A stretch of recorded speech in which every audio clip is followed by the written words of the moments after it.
What's up, everyone? My name is ZayNews, and this is the ZayNews Podcast, where we talk about all things hoops, whether it's the NBA, college hoops, youth basketball, you name it. If it's about hoops, then we talk about it here. I know it has been a while, but I wanted to make sure I jumped on here because we got a season full of basketball ahead of us, right? I know FIBA just got over. The WNBA is currently in the thick of things.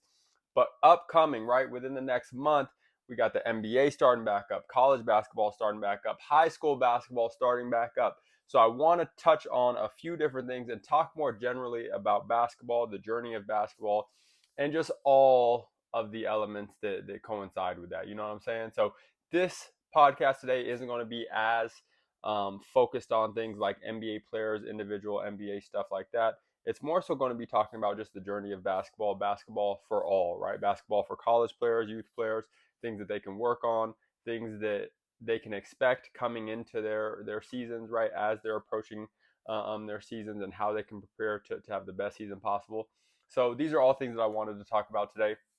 And I kind of wanted to just get away from the NBA side of things. I'll be honest with you guys, man, this past summer has been, it becomes kind of like a lot just to talk about the NBA all the time when there's so many other valuable lessons you can take away from the game of basketball. So it's been a long off season to say the least. There has been some terrific basketball. I don't know if you guys watched the FIBA tournament that just wrapped up 2 weeks ago, but that was some terrific basketball. I mean, you had Germany versus Turkey in the championship game. It was a high level game. You had Giannis and Greece over there putting in work, playing high level basketball. You had Finland, you know what I'm saying, Lauri Markkanen coming out and hooping, you know what I'm saying. That was a lot of fun to watch. Shout out to a fellow Alaskan, Intervante Williams, who was playing over there for Portugal and putting in work, right? It was fun to watch a fellow Alaskan on that stage playing at a very high level, competing, and their team, performing well also. So a lot of good stuff happening over the summer, man, but definitely just want to touch on some of these different dynamics going into, whether it's your respective college, high school, professional season. My experience, kind of give you guys, some advice from my lens, and just, how everything goes, and touch on a few different narratives as well. So let's start here. So there's this big talking point that has became very popular, right? And this is in NBA spaces, college spaces. The way you see it in colleges is how often guys are moving around. NBA similar, guys get traded a lot of times for this, and that is the idea of fit, right? Like you'll hear a lot of times, and I'll use the NBA as an example just because the NBA is the most well known. But when NBA teams are constructed and things aren't going the right way, or things are going the right way, you hear fit being one of the driving reasons as to why that is, right? So you'll see guys like, maybe Brandon Ingram, who comes to mind right off the bat, or guys who are heavy ball handlers or something. Guys who get moved around quite a bit, and Brandon Ingram doesn't get moved around quite a lot. I think this is the second time he's been traded. But still, guys who maybe don't gel quite well with a team, or because they have other guys who need the ball in their hands and stuff, the fit just is never quite right. And I have to tell you, there is not a more annoying talking point to me than the fit talking point. And let me tell you why. Personally, when I think about basketball, thinking about the way players should be coached, the way players should develop, the way players should evolve over time, your ability to fit into multiple different styles of systems and be effective in a ton of different ways is something that should be instilled in you from the jump, right? That should be a fundamental skill that is taught to you so that you can go in, plug yourself into any team, any situation, and find success. Now, this isn't always true. This isn't true 100% of the time. But how can you take your skill set and apply it to the team that you were on and find success, right? And this is going to look different across multiple different ways, right? We've seen, Russell Westbrook is a good example of this, get really, really hammered on and receive a lot of negative criticism because people don't feel like he has always been able to adapt, especially earlier on um, on the Thunder when he was playing with Kevin Durant, when he was playing with Paul George. I think he has done an incredible job of adjusting his game, playing in different roles, playing off the bench, playing off the ball, and finding ways to be effective. But that's besides the point. You see these guys who struggle to change their game maybe in the moment or what have you, and fit becomes a big talking point. And like I said before, like it just to me, if there's one thing that we can do a better job of, as we're developing talent, as we're working with youth players all the way up through high school, through college, if they go pro, they go pro, is uh, giving these players the tools to be effective in multiple different scenarios, and these players having the basketball IQ, because that is huge. You need to have the basketball IQ to be able to play in multiple different roles, and then also embracing these different roles, right? And finding ways to be effective. I know some of this has to do with just mentality, right? You get certain guys who just want to be the guy. You get certain guys who, only want to have the ball in their hands. And if they don't have the ball in their hands, then they're just not going to be effective and they're not going to play hard. I get all that stuff. But I feel like we don't do a good enough job of developing players in a way where they can be effective in multiple different facets. And this is why building a foundation of fundamentals is so important in the game of basketball. And it's just something, as you hear all the time, is just not a focal point of development anymore. Everything is bag work, everything is gimmick, everything is, what can I do with the ball in my hands?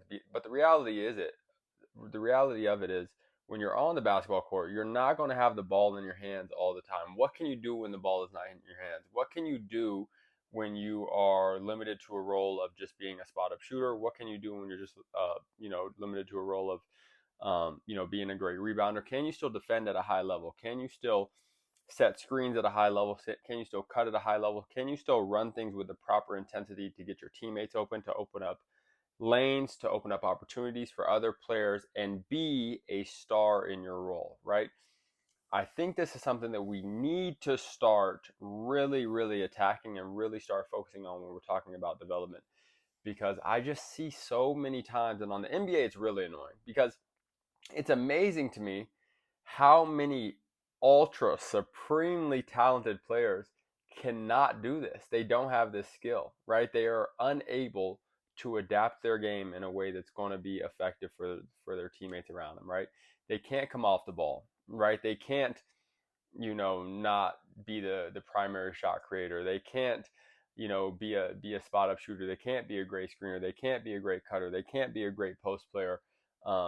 Because like they just don't have the skill set. They don't have the IQ to make it happen. It really is amazing to me. Like, these guys are so supremely talented, some of them, that they can get as far as the NBA and quite possibly being like an all-star in the NBA and not be able to play multiple different styles of basketball. Do you know how crazy that sounds? Right? Like, that's insane. And I've played with guys like this coming up. You see it in the media all the time when you're talking about NBA players. It's just so ironic to me. It's so ironic. It's so weird. And it just, it does it just like it does the game disjustice. It does, the team that you're on a lot of times a disservice, because now you're getting on these teams, and that's why these fits don't work out the right way, right? Like, you see these two guys who want to be the primary ball handler, just not mesh. But to me, it's like, this is basic basketball. Go be a cutter. Go play off the ball. Go come off pin downs. Go find ways to be effective as an offensive rebounder, right? Like, there's so many ways to be effective within the game of basketball, and we fall into this trap of, you have to do it one way, or I've done it one way my whole career. I think if we could get away from that and really start to give players the tools to develop outside of that lens and be able to be effective in multiple different ways, it'd be so helpful. Just to give you guys some background, right? Like, I'm 6'4", and growing up, obviously, at 6'4", most high schools in the States, right, you're one of the bigger guys on your team. And that was me. I was bigger. I was a slower kid coming up. I was a thicker kid coming up. So naturally, I was put more so in the post for, the first 3 years of my high school career. Most of the lovely thing about my middle school coach was that he allowed you, regardless of who you were, to play every position, because he wanted to develop you in that way, which was amazing. But still, even then, I played largely in the post as well, just because that was also what I was comfortable with, right? But what I will say, even though I was a post player, my training always was developing other parts of my game, whether it was shooting from the mid-range, shooting from the outside, working on my ball handling, working on my quickness, working on my athleticism, playing against better players to me to figure out how to, maneuver on the court when you aren't the best player on the court. And then, my game slowly developed through there. And through that, right, and also in the same time what was happening is I was playing in different systems, right? So I was playing in, full court presses. I was playing in slower paced offenses, right? I was playing in offenses that were largely motion based offenses and just based on continuity. And I was also playing in offense that were largely set based offenses, right? Playing with multiple coaches, figuring it out, learning different systems and learning how to adapt to these systems, right? And for me, that made it so I could be effective on any basketball court, right? When I got to college, by the time I got to college, my first 2 years, I had been, and mind you, I had a post grad year in between that. But my first 2 years of college, I transitioned from being like like a forward in high school into being the best shooter on my team. Like literally by the second year of college, I made 83s in a season, right, and shot over 40% from three.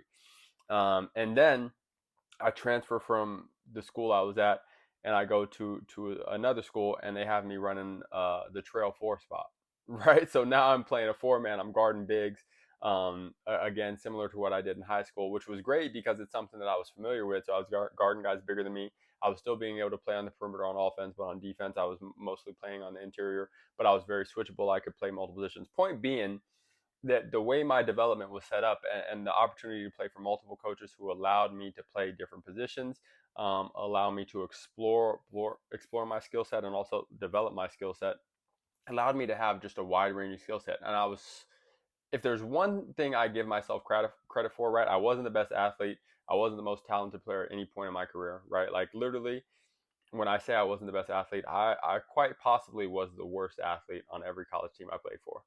But I started every season, every game outside of like the first 10 games of my freshman season. So that should give you some insight, right? Like I was the worst athlete literally at every level almost, right? If you're talking about just a dead on sprint, if you're talking about lateral quickness, if you're talking about jumping, like I could rim graze, right? Like get two fingertips for most of my career. There was a few times where I could get up when I was really light, like 190 and stuff, but most of the time I played at like 210, 215. So, I was barely getting off the ground and stuff, etc. Right. But point being, because of my IQ, because of the way my game developed, I was able to be a malleable player, right? Like I was able to play as a shooter, as a primary scorer, as a mid post scorer, as a trail four spot, right? And score from the perimeter, score from the mid post, be effective guarding multiple positions, all because the way my game, all because the development of my game, the people I had around me, the way that we focus so much on the fundamentals of the game, knowing the game, playing the game the right way, I was able to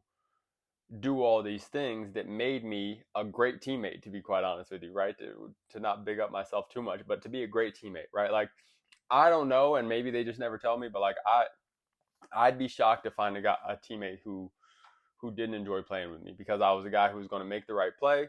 I was going to hit open shots when open shots were available to me. I was going to attack when lanes were open, but I wasn't going to force too many bad shots.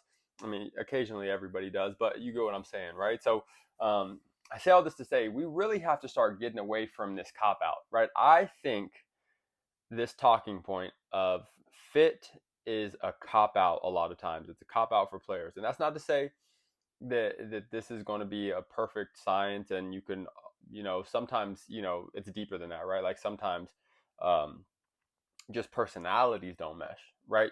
But in terms of strictly basketball, in terms of matching skills together, I think we have to get to a point where we're developing players in a way where they can be effective in any system, right? Like if you were a 5'10" point guard, you don't necessarily need to always have the ball in your hand. You can be an elite defender and you can be a spot up shooter sometimes.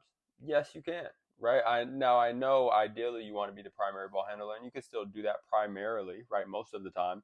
But there will be times where you have to adapt your game. Maybe sometimes you get off the ball handling duties and you shift to being just a tenacious defender where you're picking up full court, but because you're picking up full court, you're exhausted. So now you need to come off the ball, and now you can just focus on defense and hitting spot up shots and being effective in that way, cutting, playing off the ball a little bit more. If you're a 6'8" guy, right, and you're primarily a rebounder, be primarily a rebounder, but develop that develop that mid-range work. So now you're not taking up so much space as your guards are attacking the rim, right? So now you can stretch the floor a little bit more, and you can give guys more lanes to get to the basket and create things for themselves and for their team, right? So find ways to develop your game so that you can be a fit for any team. You get what I'm saying? Find ways to be effective for any team, not just in one specific role. Now you can be an elite role player and you can do some great things and you can have your specialties. That is totally fine. But how can you think the game? How can you be effective with your skill set across multiple different play styles, multiple different offenses with multiple different players around you? I think that's what I'm getting at, and that's what I'm trying to explain to you guys right now. Because again, like it's a cold world out there for guys who are just ball handlers, guys who are just shooters, guys who are just scorers, guys who can only do one thing well. And if they're not doing that one thing well, they, are cancers in the locker room because they feel like they should have the ball in their hand more. Or, you know what I'm saying? Like, it just spirals from there when you feel like, you can only have the ball in your hands to be effective. And if you're not having the ball in your hands to be effective, then, what am I doing here type thing, right? Like, I would never want to I want to find ways to be effective in any way, right? Find ways to be effective for the team that you're on. Now, that's not to say that you cannot develop your game if you want to be more of a primary ball handler, if you want to be more of a primary scorer. Continue to develop, right? Continue to explore your potential. Continue to work on all these parts of your game. I'm not saying you need to go find a role and stick to it. That's not at all what I'm saying. I'm saying regardless of whatever situation you were put in, you can find a way to be effective, whether you're playing with two other great scorers already and you need to focus more so on defense and knocking down open shots. That's great. You know what I'm saying? Go do that. Go find ways to do that. Go find ways to be effective outside of what you normally do. Because if you can do that, you are always going to have an opportunity on your high school team. You are always going to have a scholarship waiting for you at the collegiate level, whether it's across multiple different levels, depending on, what level you want to play at or what level your talent allows you to play at. And then at the professional level, it's going to allow you to keep a job. You know what I'm saying? It's going to allow you to continue to play, for a long time and find roles, to varying degrees and have success, right? So be able to be malleable, right? Be able to be flexible, be able to play in multiple different ways, because if you can do that, it's just going to open up so many more doors for you. So hope I articulated that well, guys, but it's just something I've been having to get off my chest because I hate this talking point so much that fit ultimately ruins so many teams, right? Like if you listen to the media talk about certain teams, how they've come together, how they've dissipated, Giannis and Damian Lillard may be the most recent one, right? How I know they were injured, but even when they were on the court, it just felt like they never really fit. You know what I'm saying? It's just they never felt like they were at their best as a team. You know what I'm saying? Like I think if they were able to adjust their games a little bit differently and play in a different way, play with more cohesion, maybe that looks a little bit different, right? Maybe their continuity looks a little bit different, and maybe they had more success when they were on the court together. Now, again, continuity takes time. These guys were injured and stuff, so that's a unique case in itself. But there's a lot of similar things, similar situations that have happened like that in the NBA. It happens in college all the time. That's why you see a lot of times the transfer portal look the way it does. When you hear 700 players enter the transfer portal after a season, usually some of it has to do with fit, right? Like, I didn't fit with this team. I didn't fit in their offense. I didn't fit what they're trying to do. Not always, right? Sometimes it's personality based. Sometimes it's just, we didn't vibe with each other, politics, all that sort of stuff definitely happens as well. But sometimes it's just as simple as fit. And then, you get into a squad where you don't fit into and you can't find a way to fit into it. And now you feel like the coach doesn't like you. Now you feel like you're not getting a fair shake at what you do best. Meanwhile, there's two seniors who have been there, 3 years prior, who do the exact same thing you do, and you're wondering why you don't get on the court. Well, that's why, right? But maybe if you defended better than them, maybe if you rebounded better than them, maybe if you were just a better athlete and you were more willing to sacrifice your body, if you were more willing, or if you were a better shooter, right? Like you could find ways to get on the court because there's other things that teams always need to be successful. So let me know what you guys think about that, though, because I think that's an interesting topic that I've been wanting to talk about for a while. And I think it's important, right? I think it's important in the development, at a young age to teach kids multiple different ways to play the game with a very high IQ, right? To think the game at all times and to find ways to be effective in whatever role you're in, right? If your shot's not falling, how can you adjust and still be effective? If you got two other guys who got their shots rolling and they're feeling good for one game, how can you find other ways to be effective? How can you find ways to get them more shots? How can you find ways to, get yourself some easy looks so you can start rolling with them? Maybe it's offensive rebounding for that game. You know what I'm saying? So I think that mindset needs to be applied more to the training, especially here in the States, of our youth, because when you train from that lens, it allows you to create less holes in players, and also to just, I think, just create a more thoughtful player, a player with a higher IQ more generally, because they've been exposed to more, right? And they understand the game from multiple different perspectives. So that's where I'm at with it. But let's move on. I wanted to talk a little bit about professional basketball really quick, and not just the NBA specifically, but pro basketball more broadly, right? Um, Most young, ambitious players coming out of high school, college players, at the Division II level, the Division I level, who aren't like NBA prospects on draft boards, right? Like they still want to play pro, they still want to advance their career. I think one thing that you have to understand if you want to be a pro basketball player is that pro basketball outside of the NBA, and even, depending on what your role in the NBA is, if you're not like a draft pick, if you're a guy who's going to be, a free agent signee, right? A guy who has to go through the summer league and really compete for minutes, who has to play in the developmental league, G League, and try and really, establish themselves as a player that can help an NBA program.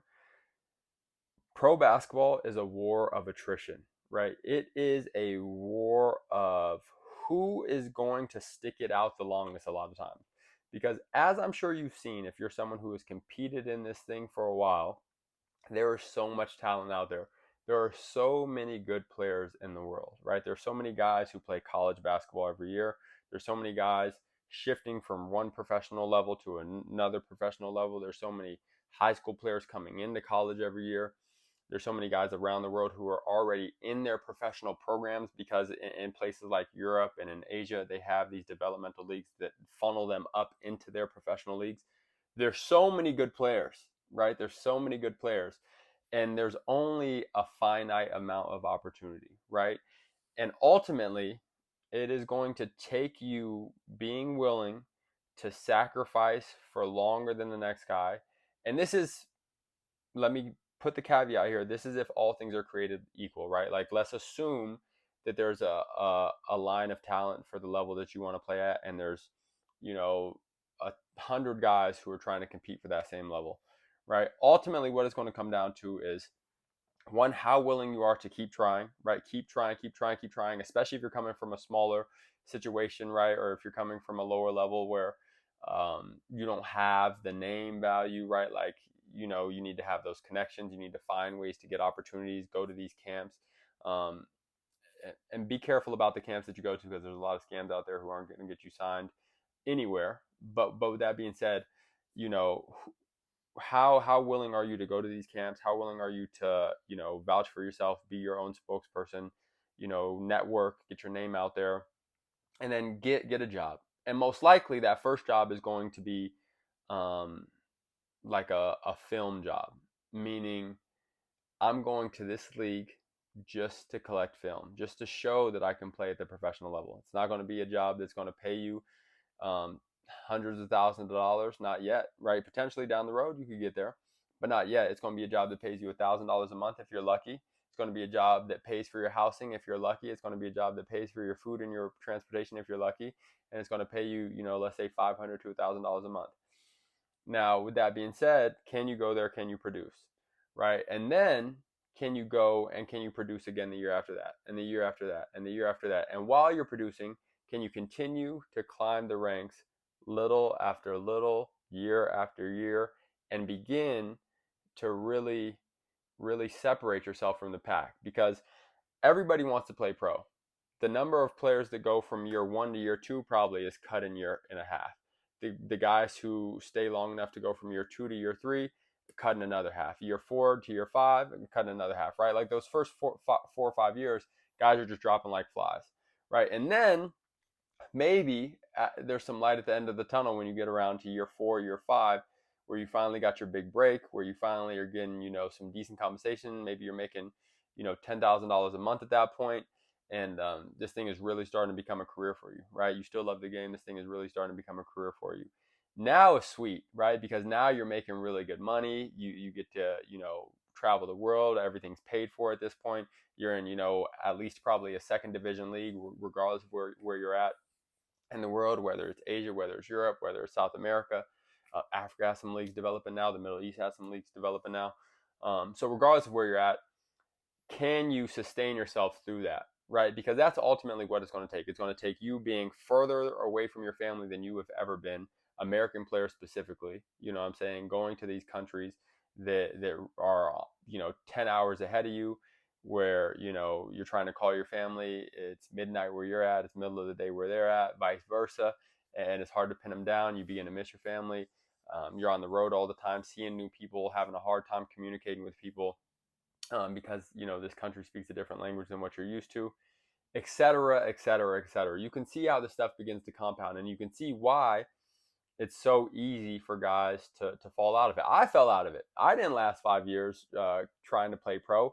I tried to play professional basketball for 2.5, 3 years, and then I was unlucky with the whole COVID thing, and that kind of put me out of commission. To be honest with you, I could have competed after that, but kind of just knocked me out of things. I stopped going to tryouts and all that sort of stuff. But and also I was starting a family and stuff. So you can see though, I'm a perfect example, right? Like I wanted to start a family. I had my wife here. We weren't married at the time, but we were getting engaged, all that sort of stuff, and other things just started to come up.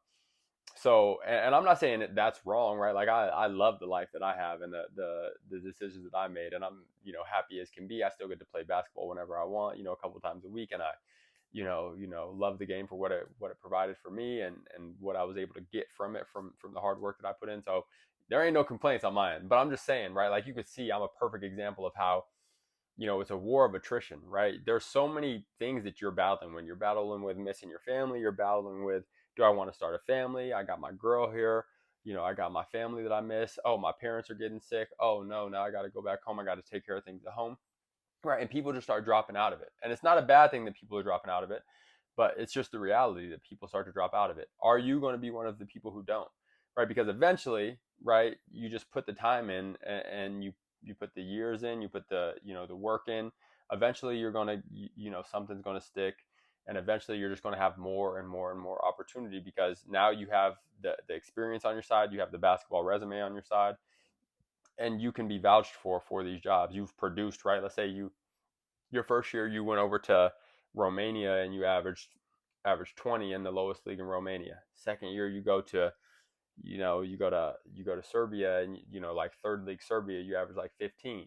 And then you keep climbing, and then eventually you get into a league that really sticks for you, and you do well over there, and now you're making real money and you're doing good, right? But it just takes time, right? It takes commitment, and you really have to be willing to sacrifice a lot, right? Being far away from home, and it takes a different type of mindset to do that. So I bring all this up to say, just be prepared for that if you want to play pro basketball. I think if you have the itch to play pro basketball, if that has been one of your driving forces for you, in your pursuit of basketball and your love for the game, and as you've developed as a player and all that sort of stuff, I think you should absolutely explore it. I think you absolutely should explore it and see what it is, and see if that is what you want to continue to do. But you should definitely explore it, because you've put in quite possibly 15 years of your life leading up to this point, to have this opportunity. Why would you not? You know what I'm saying? Why would you not?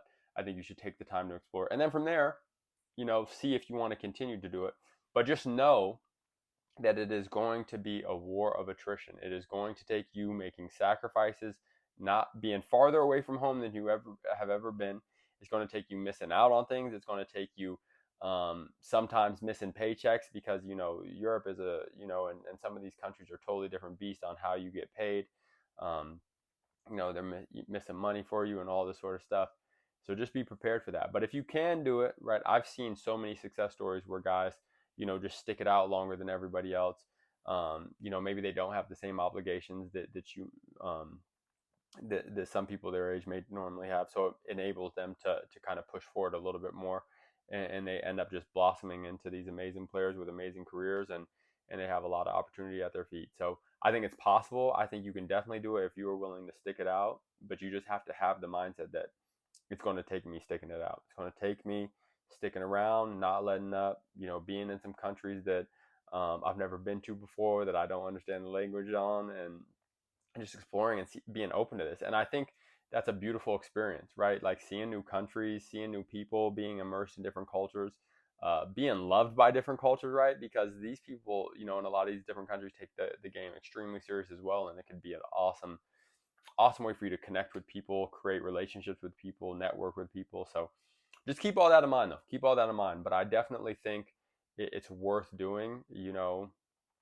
Coming out of college, I always had the mindset that I wanted to play professional basketball, and I really tried my hardest to make that thing reality for myself as well. And then eventually, just timeline wise, I ended up shifting to something else. But um, I think everybody should try it who has that itch for it. Every basketball player who's put in the work, who, all things considered, is a good, talented player who, can make things work. I think you got to give it a shot and just see what happens, for sure, for sure. But anyways, let's talk about something a little fun. So most basketball players, and tell me if I'm wrong, but I had a pregame routine, right? And it started the night before the game, the day before the game. Um, but I remember talking to some of the guys from my junior year of college about it, and they said they didn't have any routine. And I thought that was the strangest thing in the world. I thought personally that pretty much everyone had a pregame routine. Now, the more I thought about it, the more I realized that the people who were telling me that they didn't have pregame routines weren't the most talented players on my team, right? They were the guys who didn't take the game the most serious, and they were kind of in and out, and so I took it with a grain of salt, right? After I reflected on it, I took it with a grain of salt, because I think personally the best players that I've been around, the most talented players that I've been around, the players that put in the most work, tend to have a very regimented pregame routine, and they tend to be sticklers about it, right?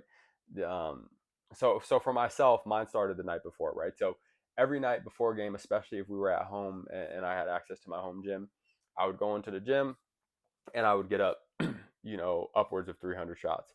Um, Usually the same stuff. It wouldn't be nothing too rigorous, right? I wasn't putting myself through like an exhausting workout, but it was definitely hitting every spot that I want to hit, going through my normal shooting protocol, where it's like 10 mid-range makes, 10 3 makes, 10 off the dribble makes. Doing my mic and drill, started every shooting practice with the mic and drill close to the basket. Did my form shooting, that sort of stuff. And then this is where it gets a little bit tedious and a little bit more like ADD. Um, I had to make 25 free throws in a row before I left the gym. Now, most good shooters could do this most of the time, but as you have these internal battles with yourself. So I remember vividly there were nights where you have these battles with yourself. You're wrestling. You get to like shot 23, and it's like if you don't make it, you got to do this, right? And maybe it's a couple down and backs, right? Or maybe it's a plank, or something to like really just psych yourself out and really put the pressure on yourself. So there were nights that I can vividly remember where I would get to shot 24 and clank that 25th shot, clank it so hard. And it's just because you're having these internal battles with yourself, right? That are just like dumb, but like in a way they help fuel you, right? They help keep you going. They help your workouts, right? Same thing as if someone they get the ball in there, they count down in their head, 3, 2, 1, and then they launch one to try and beat the buzzer beater, right? It's kind of that same dynamic. But I remember before every game, every home game, because that's when I had access to the gym whenever I wanted. I'd go in the gym, I'd get my normal shooting routine done, but I could not leave the gym until I made 25 free throws in a row. There were nights, most nights, 25. Maybe you missed the first time at like number 5 just because you're tricking it off, but you lock in 25 in a row, you're out the gym, right? Like it's pretty, in and out, right? Like you get it done. But there were some nights for whatever reason where it's just like, this is impossible. I remember one night specifically where I got to 24, I think 3, maybe 4 times in a row, and I clanked every single 25th shot in a row. Maybe I missed on 23 one time, but it was something like that. Like I got extremely close 4 times in a row, and I clanked. And at that point, your blood is just boiling. You're like, dude, what are you doing? You're just so mad, right? You're so mad. It's so hard to, but like you can't make these compromises with yourself, right? So you stay in the gym, you get it done eventually, right? Maybe on number 5 or number 6, I got it done. Look at my clock; it's like 12:30 at night, right? But I could stay in the gym till wherever, just kind of make sure that the janitors don't see it, and you stay in the gym however long you want. But I remember being maniacal like that, being a little bit kind of like ADD, right? Like there was no way I wasn't doing my routine, right? So regardless of whatever, misses I had beforehand, that gym was not getting left until I made 25 free throws in a row.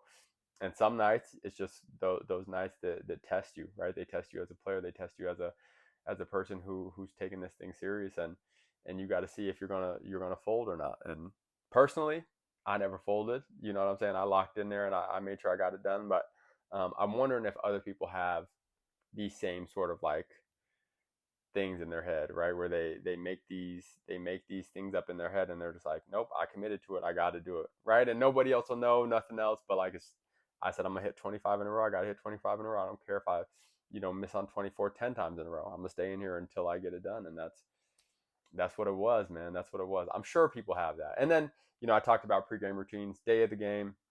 Usually we'd get up early, and we'd have our shoot around walkthrough.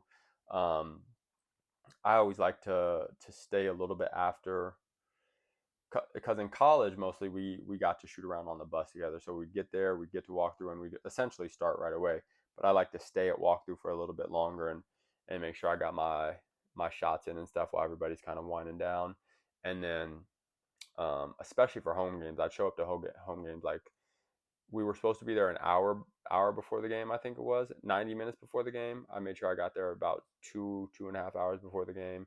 Ran through my shooting, and my wife will vouch for this because she was right there, and she would actually come rebound for me pregame, which was nice. But yeah, that was my pregame routine. I'm interested to hear who else had crazy pregame routines. Who else did something like just pointless, but not pointless. You know what I'm saying? Something that really just helped you keep that mental edge that you felt was really beneficial for you. That was what I did. That was what I did. 25 free throws the night before a game, after I do my full shooting workout, and then you get shots up prior to the game as well. But anyways, guys, I think that's it for me today. I'm trying to think. Is there anything else I wanted to talk about today?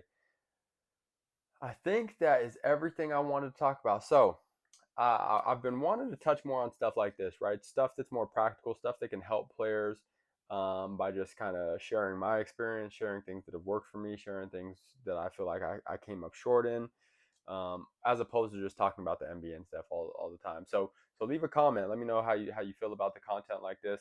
I know the NBA is coming up. We'll definitely still talk about NBA stuff, but I got to be honest with you guys. I think this kind of like more in depth and look into like personal experience and stuff. Um, it's fun to talk about, right? It's fun, and it speaks to more players than just talking about the NBA, right? NBA, you talk a lot of fans and stuff, but I want to talk to people who've been here before as well. Help kids who are trying to get there, who are still working on their game, and just kind of let them know what to expect and how to prepare the right way to get to where they want to go. So I hope you guys like the content. If you like it, make sure to like, subscribe, tell a friend to tell a friend. Leave a comment, ask questions. Let me know if I'm tripping. Let me know if my pregame routine was trash. Let me know if you did something that was even crazier than mine. I'm sure there's some people out there who did some diabolical stuff as well. But yeah, let me know. Let's create that community there in the comments. If you have any questions, as always, ask them. And I'll talk with you guys soon. Peace.